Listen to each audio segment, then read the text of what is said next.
అందరికీ హాయ్ అండి. Welcome back to my channel. ముఖ్యంగా ఈరోజు మన వీడియో వచ్చేసి మన ఆంధ్రప్రదేశ్‌లో ఈరోజు, రేపు అయితే పెన్షన్‌ల వెరిఫికేషన్ జరుగుతుంది కదండీ! దానికి సంబంధించి సచివాలయ సిబ్బందికి అలాగే సీఆర్‌డీఏ, డీఆర్‌డీఏ డిపార్ట్‌మెంట్ వారికి కూడా ఒక యాప్‌ని అయితే ఇవ్వడం జరిగింది. ప్రతి డిపార్ట్‌మెంట్ నుంచి ఒక ఎంప్లాయీని అయితే ఏశారు. వెల్ఫేర్ నుంచి, అలాగే సచివాలయం నుంచి, అలాగే మనకి డీఆర్‌డీఏ నుంచి, సీఆర్‌డీఏ నుంచి అయితే ఎంప్లాయీస్‌ని అయితే ఇవ్వడం జరిగింది. ఈ ఎంప్లాయీస్ అయితే మనకి, మనకి ప్రస్తుతానికి కొన్ని మండలాల్లో మాత్రమే జరుగుతుందండి. మొత్తం ఆంధ్రప్రదేశ్ రాష్ట్రం అంతా అయితే జరగట్లేదు. ఏ మండలంలో జరుగుతుందో, ఏ జిల్లాలో, ఏ మండలంలో జరుగుతుందో అక్కడ పక్క మండలంలోని అధికారులు వచ్చి అయితే ఈ వర్క్‌నయితే చేయడం జరుగుతుంది. వాళ్ళకంటూ ఒక యాప్‌నయితే రూపొందించడం జరిగింది. ఆ యాప్ అయితే ఎలా ఉంటుందంటే ఇక్కడ నేను మీకిస్తాను చూడండి.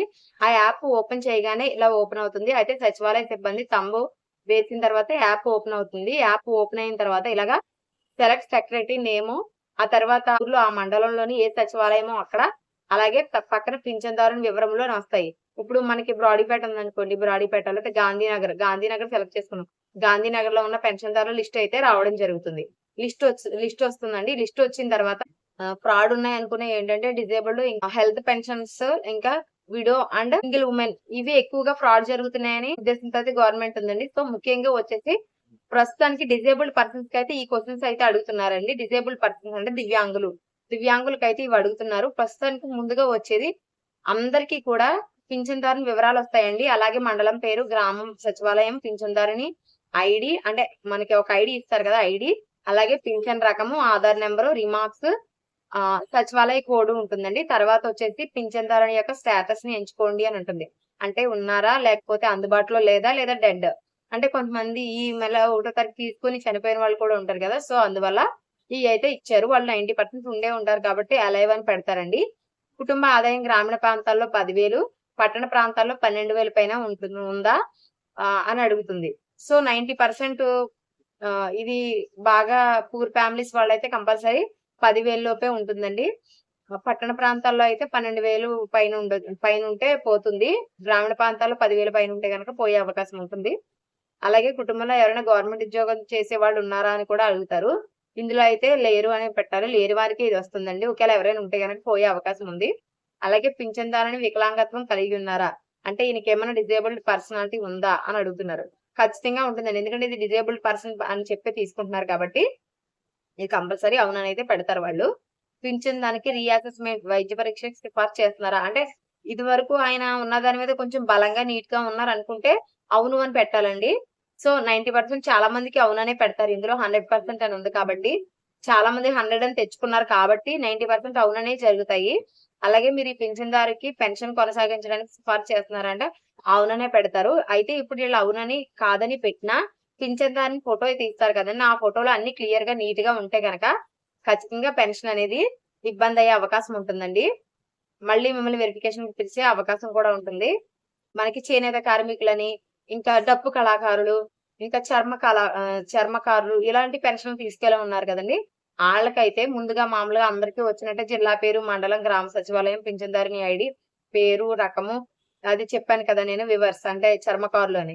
అలాగే చేనేత కార్మికులు, ఇంకా మత్స్యకారులు, ఈ పెన్షన్‌లు తీసుకున్న డప్పు కళాకారులు వీళ్ళందరికీ కూడా ఈ పెన్షన్ తీసుకునే వారందరికీ ఈ క్వెషన్స్ ఉంటాయండి. వాళ్ళు ఉన్నారా లేదా? అలాగే ఈ ఇన్‌కమ్ అనేది అందరికీ ఒకలాగే ఉంటుంది. నేత కార్మిక వృత్తిలో ఉన్నారా? రిటైర్ అయిపోయారా? ఇది కూడా అడుగుతుందండి. ఇంకా చేస్తున్నారా? చెయ్యట్లేదా? అనేది కూడా అడుగుతుంది. ఈ పింఛన్దారుకి పెన్షన్ కొనసాగించడానికి సిఫార్సు చేస్తున్నారా? అని అడుగుతుంది. అవును అయితే అవును, లేదు అయితే లేదు. ఆయన తీసుకుంటారండి నిర్ణయం. అలాగే పింఛన్దారుని ఫోటోని క్యాప్చర్ చేస్తారు కదా! అందులో షాప్ దగ్గరే తీస్తారని అనుకుంటున్నాను నేనైతే. తంబ కూడా వేయాల్సి ఉంటుందండి అంతా అయిపోయాక. ఇంకోటొచ్చేసి common questions for all categories. అది ఓల్డ్ ఏజ్ పెన్షన్ అయినా, లేకపోతే వికలాంగులైనా, చర్మకారులైనా, లేపోతే మన శాశ్వత వికలాంగ ఉన్నారు కదండీ! వాళ్ళకైనా సరే సేమ్ క్వెషన్స్ అయితే అందరికీ ఉంటాయండి. చెప్పాను కదా! బతికే ఉన్నారా? లేకపోతే అందుబాటులో ఉన్నారా? ఇతర రాష్ట్రంలో ఉన్నారా? 10,000 పైన ఆదాయం ఉందా? 12,000 పైన ఉందా? అలాగే 3 ఎకరాల కంటే మాగాడి ఎక్కువుందా? 10 ఎకరాల కన్నా మెట్ట ఎక్కువుందా? ఈ 2 కలిపి 10 ఎకరాల కంటే ఎక్కువగా ఉందా? అని అడుగుతారు. అలాగే కుటుంబంలో ఎవరైనా 4 చక్రాల వాహనం కలిగి ఉన్నారా?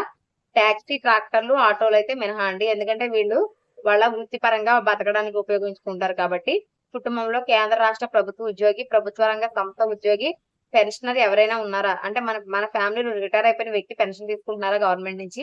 లేదంటే ఎవరైనా రాష్ట్ర, కేంద్ర ప్రభుత్వాల్లో ఎవరైనా ఉద్యోగం చేస్తున్నారా? అలాగే 12 నెలల విద్యుత్ వినియోగము 300 యూనిట్ల కంటే ఎక్కువ ఉందా? అంటే కరెంట్ బిల్ కూడా సరాసరి అయితే చూస్తారండి.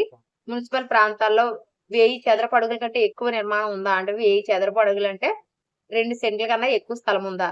కుటుంబంలో ఎవరైనా ఆదాయపు పన్ను చెల్లిస్తున్నారా? ఇన్‌కమ్ టాక్స్ పే చేసేవారు ఉన్నారా? ఎవరైనా ప్రైవేట్ సంస్థల్లో అంటే సాఫ్ట్‌వేర్ జాబ్ చేసేవాళ్ళు ఎవరైనా ఉన్నారా? ఇలా.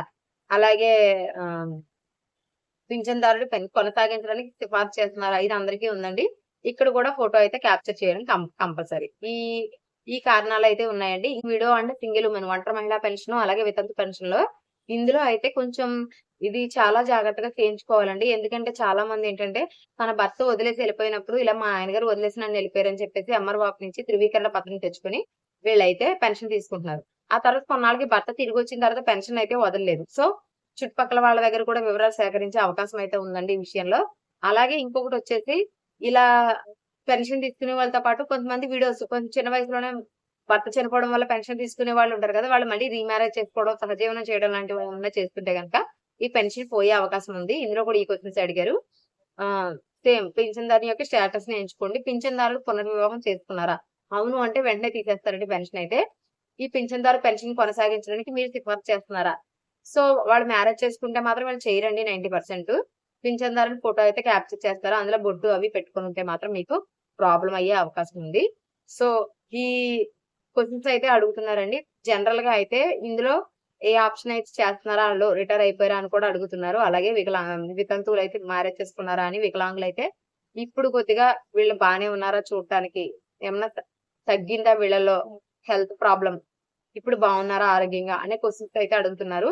సో, ప్రతి ఒక్కరు అయితే ఇంకా ఏమైనా డౌట్స్ ఉంటే కామెంట్ సెక్షన్‌లో కామెంట్ చేయండి. Thanks for watching. బై.